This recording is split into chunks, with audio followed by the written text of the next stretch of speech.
What's going on, everybody? My name is Brock Lambert, and welcome to the first ever episode of the 21 Plays podcast. And for those of you that don't know me, I'm going to give you a quick bio real quick before we get into anything else. If you didn't hear, my name is Brock Lambert. I'm a Spring Valley High School student athlete. I play football and I run track. In football, I'm a quarterback and I'm working for the JV spot. And in track, I run the 100, 200, and 400 meter dashes, therefore making me a sprinter because you've always got to keep up that speed in high school because high school is all about highlights. And if you don't have speed, let's be serious, if you're a quarterback, if you don't have just a cannon of an arm, you're going to struggle. So got to have the speed. We're going to work on the arm strength. We're going to work on it all. But right now, we're working on the speed and the arm strength, and that's all we're going to worry about. We'll worry about everything else when football season comes. Now, today, we talked to Coach Cory Lorick from our rival, actually, Blythewood High School. He is a DB coach over there, and you'll find out more about him in the interview. We just talked about some coach and player differences, some high school and college differences, and just some other questions to get this whole podcast thing rolling. And without further ado, let's get right into it, guys.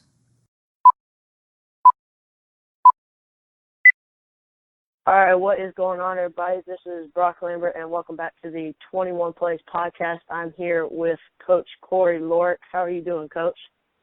I'm good, Brock. How you doing, man? I'm doing good. Thank you for being here. My pleasure. Thanks for having me on the show. No problem, man. Anytime. Just to let you all know, Coach Cory is my former Pop Warner coach. He is also a current DB coach at Blythewood High School, and of course, as you all know, I am a Spring Valley High School athlete, so I will have to play this guy at the end of the year, and it's going to be a pain to try to read whatever defense he throws at me, so that'll be fun. He's also a co-founder of The Lab and a former Spring Valley athlete himself and USC DB. Now, Coach, let's start off with the simple question here, just something that kind of I want to know. You went to high school at Spring Valley and then, of course, college at South Carolina. What would you say was the main difference between high school and college academically and athletically? Because I've heard it can be a really big difference. It is. Coming from a school district where education is pushed pretty strong, the transition wasn't as hard as some people had, but everybody's focused. In school, high school, you're just trying to get through because mom and dad said you got to go. But in college, everybody wants to be there or knows that that's the next step. So, that's the responsibility your parents try to raise you with all the time. It's thrown in your lap right then. So you got to go about it to get that academic success because you're going to have to feed your family off of what you do in school then. So that's the biggest thing is the focus. And consequently, the same thing athletically.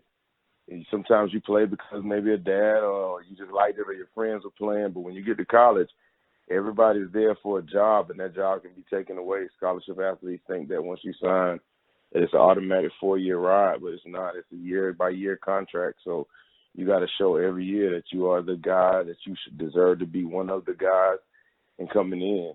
Everybody's bigger, faster, stronger, and they're not your friends. They all have the same. You're playing for the name on the front of the jersey, while you individually may be competing for the name on the back. So that focus has to be there. So hopefully, just like academically, your high school teachers prepared you for success, hopefully your high school coaches prepared you for success and competition because that focus has definitely got to be there. Yes, sir, that is true. And you mentioned when the guys signed that big scholarship that all, high schoolers and even kids that dream of playing in college one day, especially everybody has that school that they want to go to. Me personally, that, if I play at the University of South Carolina, such as you did, everybody has that dream. What was recruiting like for you, at least? Did you have any hates, any loves about it? What was just the process like? Well, it was much different back then. I'm much older, so, you just kind of lined up, hopefully, when you played. There wasn't all this Twitter and Instagram and, tape and camps. Ironically, a lot of guys that went to USC, the camp that they attended back then was the rival school, which was Clemson. So you just went around, and there wasn't all of the distractions that are around in society now. So Friday night football really was the big thing. So you have friends, family, people in your county or your town that said, hey, this guy can play or this guy can't. For me, the separation was, I tell people all the time, I wasn't the biggest, fastest, strongest guy.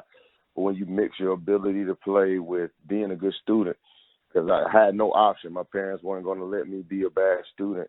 So, that's where you get noticed, because when you get in college, somebody's getting paid for having said you can be there. And so if you don't look like academically you can stay there, physically, of course, you got to be able to stay there. But academically, you can find yourself ineligible as well. So for me, the stress of it was not as strong as for some guys who couldn't qualify. And you come around, and there were guys that were better than me, quite honestly, that were there because they didn't handle both facets of their business or all areas properly, then their opportunities were limited. But again, I have to give a lot of respect out for what these guys go through now, because everybody sees you on social media. They're critiquing you. You just kind of had to trust whatever the paper guy said or whatever the local guy said. This is a player in your region and your division and the amount of schools. Right now in our, as we said, we're going to be rivals this year as far as our schools. But when I was playing, there were only two high schools in this district. Now we're dealing with 5 and a 6th on the way. So your competition in the region, inner district is much deeper now, much greater. So, just time is going to give you guys more opportunities, more chances, more exposure than we had back then. Okay. And so you mentioned how, the stress of it and all. So when you walked into college, each level of school is different from the other. You have different challenges that you face. What would you say was the biggest surprise for you, good or bad, when you stepped into college on the first day? Academically, just the sheer size of it all. It's not so much a challenge or fear, but just realizing this is more real world. I went to a school where, you're 3,000 students, which is now unheard of because they've built more schools. But then you go to the University of South Carolina where there's 30,000 students, and one of your classes is 300 people. And, when your parents tell you something about, hey, you're one of many, you don't really realize it. When you walk in and all you do is sign your name next to your social, and that's your role, and you got to make a decision. Am I going to try to get away with getting out of here, or am I going to sit down and compete with all of these people in this class? Then that's just the sheer excitement and size of what that can look like when you're coming in is something that, words don't really do justice. When you come in now, I just talked to the strength and conditioning coach from Carolina the other day, and the facilities are just way different now. They are. When you talk about looking at the size of guys that are, they're grown men. You're 18, 19 years old, in my case, 17 years old, and there are guys that look like how you envision your dad looking, because, when you're a young man, your dad is a giant, he's a superhero and all of that. And there are guys that look as big or bigger, far bigger than your father. That's amazing to look at. So academically, the size, athletically, that size of the human beings that you're going to be competing with and going about your day-to-day business with is what really jumped out. All right, definitely. Now, would you say that, turn off, you were saying you go from 3,000 to 30,000. That's a big jump. Would you say that playing against people of that stature and a crowd that size almost motivated you to be the best you can be? To a certain extent, man, but the people that I found that really have most success, their crowd didn't change. And meaning that your crowd, doesn't matter how many people in the stands, for you to be successful, your crowd has to be that same core of people that was rooting you on when nobody knew who you were.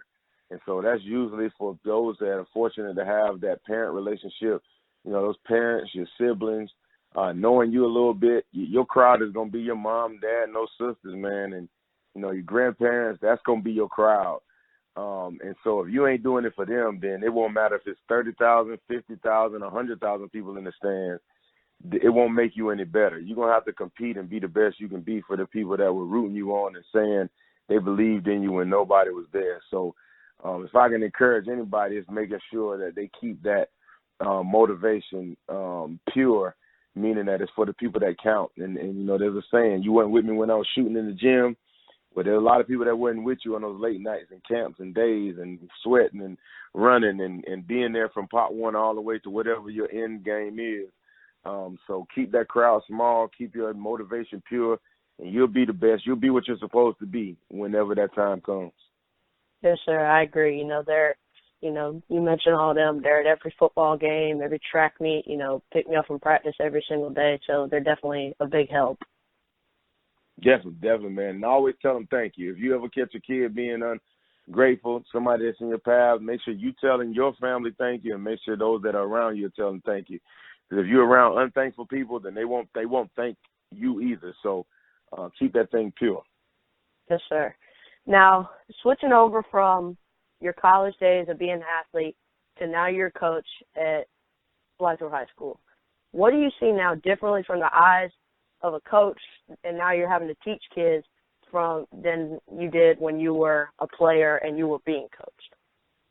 I think when you're young, you think you got all the time in the world, so you aren't as motivated or as driven as you should be. And then when you become a coach, you realize and you see it from the eyes that these players have more time than they have desire. There's going to come a day when you got more desire to play the game. You wish you could play it longer than you really have time to. And so when you're a freshman, 3 years seem like it's going to be forever. But in reality, that time is sucked away. And you only got those 4 years to be, viewed, reviewed, and recruited before you can step to that next level. So just not capturing the moment of time and opportunity that you have is the difference. And so now, if I had 3 wishes, so to speak, one of them would be that players, whatever I said, would motivate them to take full advantage of the opportunity they have to play this game. Yeah, I can agree with you on that one. You're talking about, 3 years seems like a long time. I thought high school 4 years would seem like forever, but before I could blink twice, I'm already a sophomore battling for JV, and it felt like 2 days ago I was battling for B team as a freshman. So time's flying, man. Nah, you think about it. When we try to tell you back, in part one of days, hey, Brock, run faster, jump higher, go harder, be that first one. It's all muscle memory, man. And so, trust me, everything that seems small, from cutting the grass to cleaning your room, those habits that you learn, even when it's aggravating, they help you become a better young man, and then a better teenager, and a better young adult, and then a better father, better husband, better boyfriend, whatever your level takes you to. But those habits need to be learned early, practiced often, and put on repeat. Yes, sir. And you talk about the habits, and that's actually a good transition to the next thing. You played football quite a while. Out of all levels of football, what do you feel was like the most important thing that your coach taught you or instilled into you that you've carried into your present day life? Do it right every time. It's easy to think things become, repetition or repetitive and mundane. But if you do it right every time, then you won't be comfortable with ever doing it wrong. And so you see kids go through drills. We do drills to teach muscle memory, to teach habits. And quite honestly, every time I'm training my group of athletes, I'm training them so they can one day be a trainer. I hold my upperclassmen and my varsity guys accountable for showing my younger guys how to do it. That's why I tell them when you come in a drill, I should never see younger guys that are unskilled leading my drills, being at the front of the drills. I should always see those older guys, the more seasoned, experienced guys doing it, because I want people to see it visually, and I want them to have accountability of doing it right every time. And so, you being a quarterback, there's emotion, there's things that they can see you make a pass, but a good coach, even if you complete the pass, is going to tell you, hey, Brock, you dropped your elbow on that, or your footwork wasn't right, or you didn't square up, or whatever the case is. And if you do it right every time, the more times you do it right than doing it wrong, then that habit is formed. And so that's the biggest thing that I was told, and it proved to be right. And I don't care if it's making your bed, driving the speed limit. It doesn't matter what it is. If you do it right, you don't have to worry about the consequences of doing it wrong. Yes, sir. They are on me. I feel like it's every single time, but it's for the better. I mean, it'll feel like I make a good pass, and they'll still, even if I make a completion, they'll say, you had this guy open on this and all that. And it's crazy sometimes, but I guess it's for the better. I promise you it's for the better. All right, and now this one is one that when I thought of it, I was so interested to hear. Is there anything that you do as a coach right now that you absolutely hated as a player, whether it's a drill or, just absolutely could not stand it, but now you do it as coach, and, what would that thing be? Film time. It is a necessary requirement, but I hated it. Now, think about it. You guys technology has come so much further now. We can go through clips. You have certain apps and Huddle and those things that allow you to go frame by frame, and even visual, digital recorders and 4K and all. You can just kind of look at it in high def. I come from the age where your tapes were VHS. And so you got to fast forward and hold it and catch a play and review it. But by nature, I am an auditory learner. So I learn by hearing. And so I could be in a conversation with you and my eyes avert, but I heard what you said. I intook the information. There are certain people that are visual. So for me, being a player, being a student, you trying to show me something or me read a book and look at it visually, that was painful for me. But knowing that you have to see it before you see it. And so in life, when it comes to positive affirmations and speech, we always say you got to see it before you see it. You're gonna have to see yourself mentally be rich before you ever are. You're going to have to see yourself making a play on the field before you ever make it. And the only way to do that is to have seen the play before. And so it is very necessary that athletes become students of the game and watching film and seeing formations and knowing what their opponent is trying to do. It is a requirement because, hey, you can be the best athlete, but there's somebody who's preparing for that ball moves faster than your feet can. The play moves faster than your mind can sometimes. So wherever you can give yourself an advantage, you need to do it by studying film. But for me, it was painful to see somebody with a VCR recorder or player remote going forward and backwards to stop and show the play and the lines across the screen while you're trying to guess somebody's number, when now we're using programs where the roster of the team is there and you can see the numbers and you say that is their linebacker or their cornerback or whatever, or that's their receiver, their stud running back.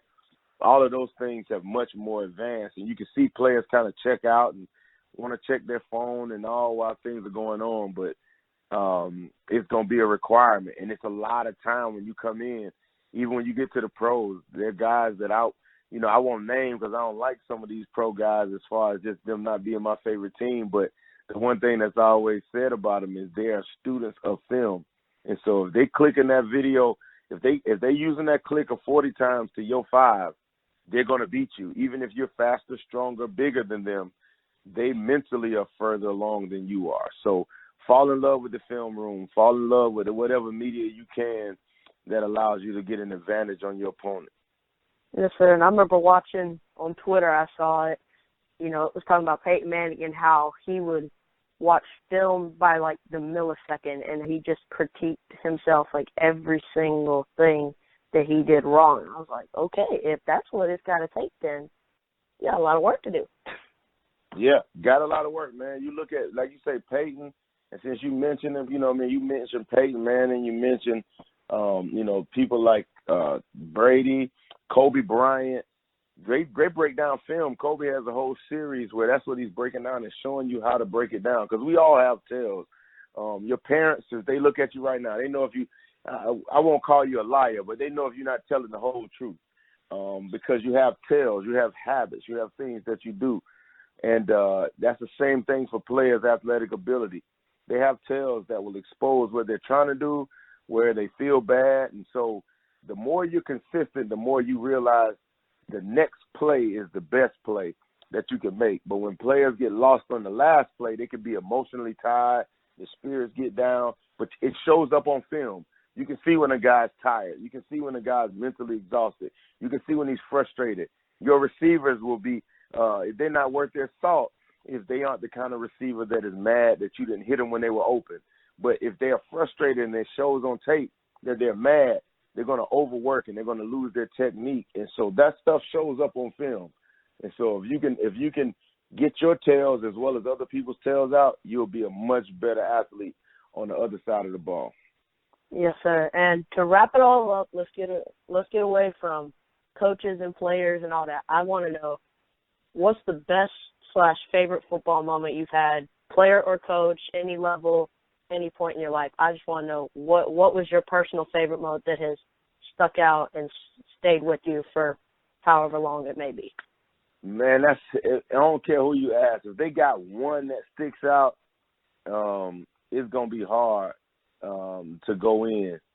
But I'll tell you, to stick with the format of your show, Brock, I'll tell you, as a dad, having sons that play, not because I love it, but because they chose to do it, and seeing them work with each other, my favorite moment happened today. I got a son. My oldest son is a varsity player. One of your former teammates, and I went to look for him this morning, and he was out on the run, going to get some stuff in on his own. And there are a lot of things that happen, but when it clicks for your child, or when it clicks for a player on their own, that's proud, because as long as I'm dragging you along, it's not going to be fun for you. But when you take the personal time to invest in yourself, your craft, because I always tell my players, the game is perfect. The game did nobody wrong. The game in and of itself, but it's the people that are imperfect that handle the game. And so, today happens to be, and it happened when today is also my second son's birthday. I'm a father of 4 boys. But we were going to do something for his birthday, but his middle school team is doing conditioning, and he turned down going to jump and play with friends at a theme park to go to conditioning and get better. And so the fact that those things they happen today, that's big. Not because they're my kids, because they're players that are respecting and appreciating the game. And so when you find people that are willing to do that, put the work in, then everything else becomes secondary. So you're doing it the right way. So, hey, I'm appreciative, celebrating, and it's always going to be football in my mind.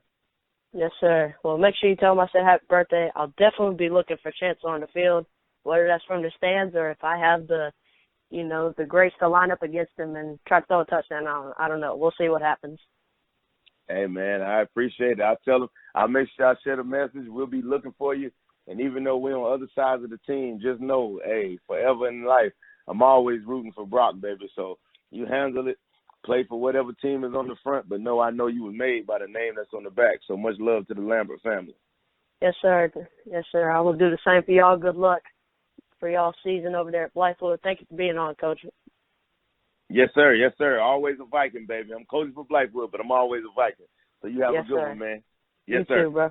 Once again, guys, thank you all for listening. Make sure you tune in next time for the next podcast. I'm be trying to put these out as much as I can before school starts, because I want to get it rolling before then, before I have to deal with the homework and the football season actually being in full swing. Try to put as much as I can. And, make sure you have your notifications on right after you hit that subscribe button so you can stay up to date of when I post these. Once again, shout out to Coach Cory Lorick, man. You're always welcome back on the show. Loved having you on. Make sure you go down in the description, give him a follow. We'll link his social medias and tell him I sent you. I will also link mine. And make sure you tune in next time, guys. Peace out. Through the wastelands, through the highways, and